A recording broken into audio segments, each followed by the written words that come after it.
In this video, I'm going to review Microsoft 365 and help you decide if it's worth the subscription.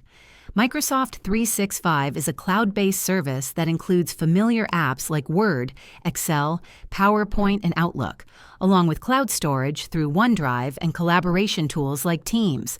The subscription gives you access to the latest versions of these apps on multiple devices, which is great for people who work across different platforms.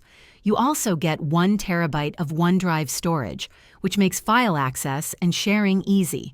The family and personal plans are affordable, especially when you consider the added benefits like extra security features and regular updates.